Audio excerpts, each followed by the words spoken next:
why do you think Ugandans love voting for Museveni and might even vote for him? I would start by saying Ugandans are not cowards. Ugandans are the most kind people I have come across, and they are definitely the most proactive people that I have come across who are very brave to confront the issues in their communities, very brave to participate in politics. Ugandans are not cowards in any way. I think Ugandans are really brave people. When you look at what Uganda has faced as a country over the years to where it is now, it's unthinkable for someone to say Ugandans are cowards because it only takes brave people to get to the stage of where Uganda is right now.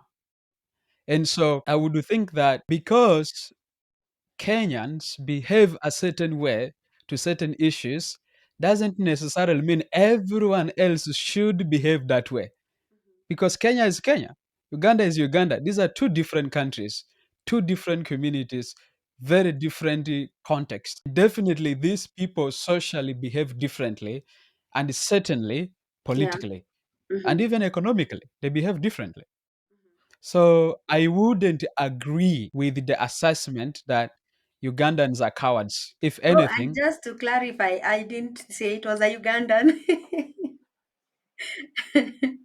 Yeah. no, uh, Mm-hmm. I think that because the comparison is Mm-hmm. being made in Yeah. relation to Kenyans, Yes, yes. right? Makes sense. Mm-hmm. Yeah, but the point is that it doesn't matter, right? Because Ugandans are always going to approach their own issues in a way that is most unique to their own context. Yeah. And the same can be said about Kenyans. Kenyans are always going to approach political, social, and economic issues from a point that is most convenient or maybe unique or most suitable to their own context. Which is why I would say that I totally disagree with the assessment that Ugandans are cowards just because maybe they are not going around burning government buildings or stuff like that. I think that is an extreme comparison to make.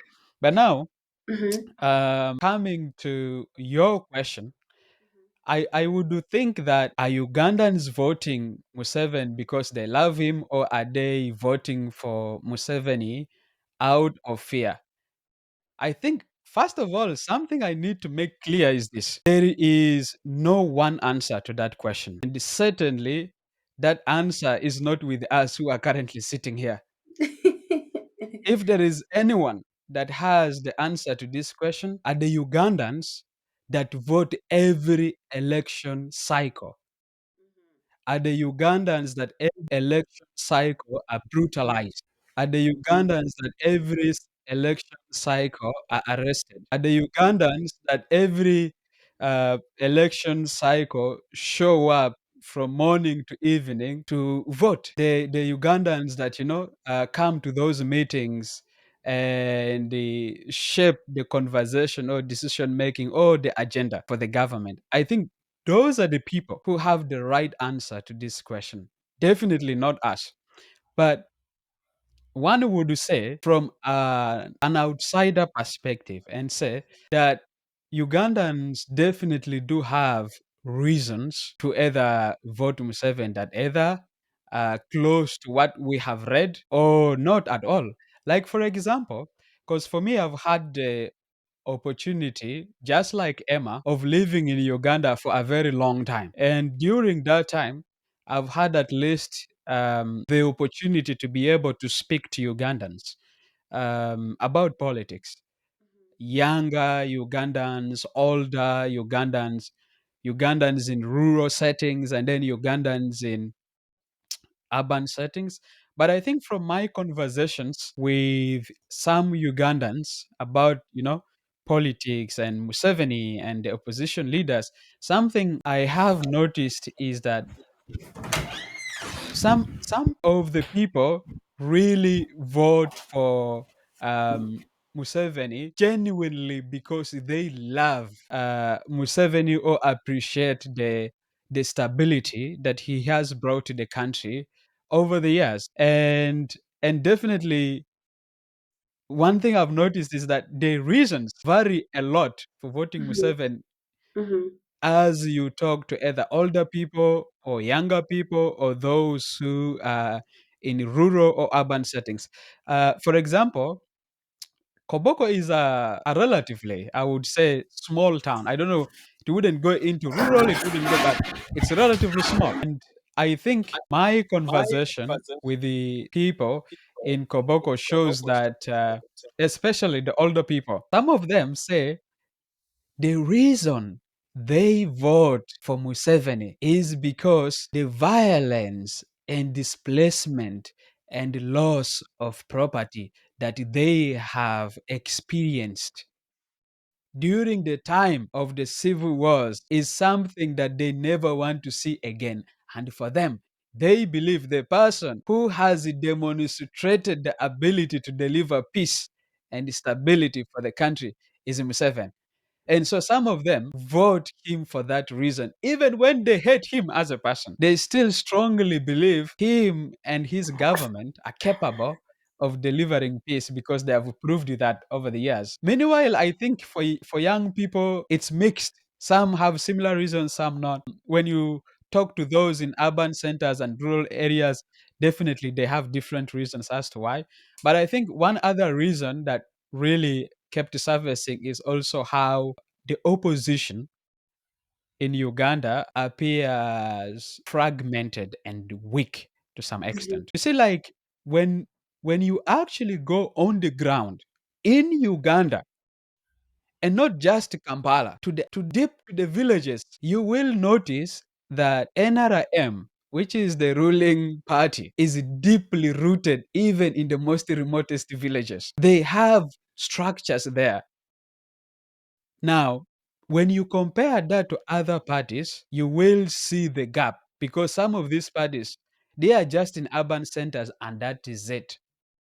And in some elections, they even don't have people that run for political offices in certain areas. So I think when you try to look at it from that structural perspective of how parties are organized and rooted within communities, you will see the reason why maybe NRM has a huge advantage and favor, maybe in terms of being able to mobilize voters or being able to reach voters more effectively with their message as compared to maybe opposition leaders who only maybe what come once for a rally and that is it, they are gone.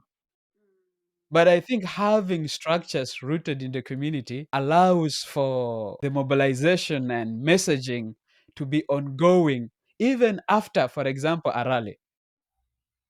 So I guess, like, these are some of the advantages that I guess have allowed Uganda, and in particular President Museveni and his ruling party, to enjoy popularity in the country and winning elections and stuff like that. But of course, these are very highly debatable issues.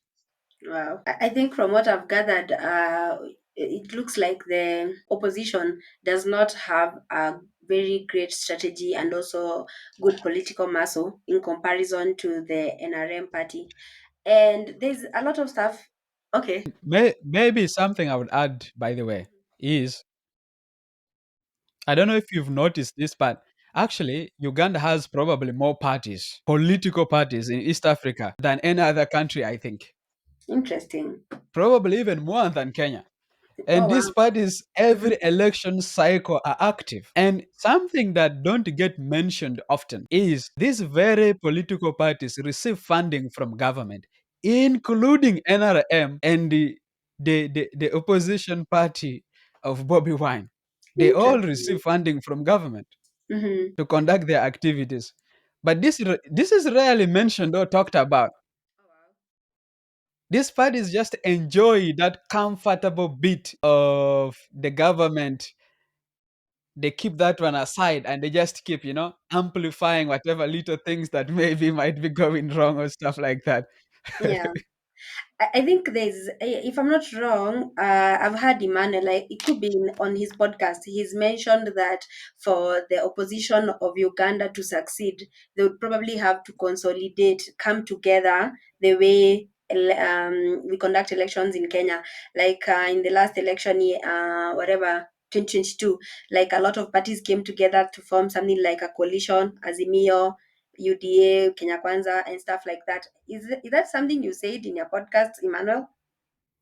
Yeah, I did say that. And just like Patrick has said, I think over the years, the national resistance movement has really, really built very, very strong structures that are deeply rooted in the grassroots.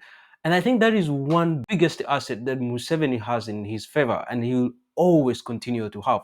I mean, most of the political parties that exist in Uganda are ones that have just emerged recently, and they really don't have these strong structures like NRM.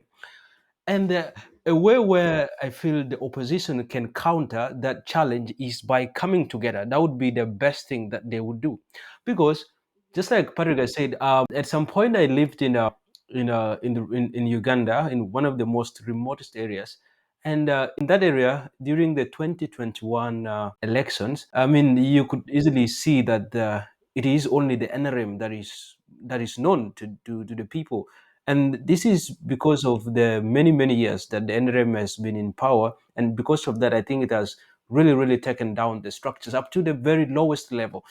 And the opposition could only do that when they come together, bring their minds together, and they become as well popular. But I think right now the opposition is so much fragmented, it's so much divided.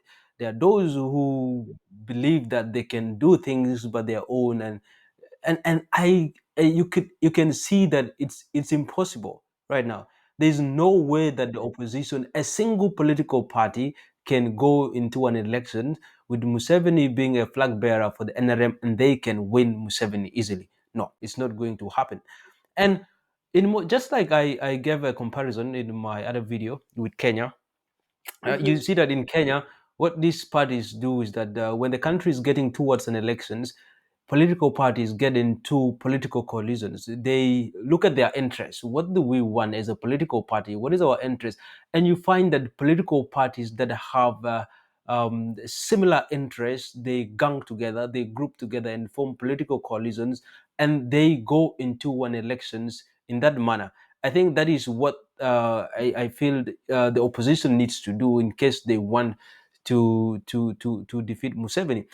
But the challenge here is also that even the other opposition political parties that are already in bed with Museveni, that are already working in a working relationship with Museveni, and that even posed a very big challenge again for those ones who are looking to take over power from Museveni. For instance, we have the DP, the Democratic Party, that has been in existence for quite long, and DP had an influence in in the northern parts of Uganda, but of recent the DP is in a very, very good working relationship with President Museveni. They even had one of their party leader appointed as a Minister of Justice, that is Chairman Mao.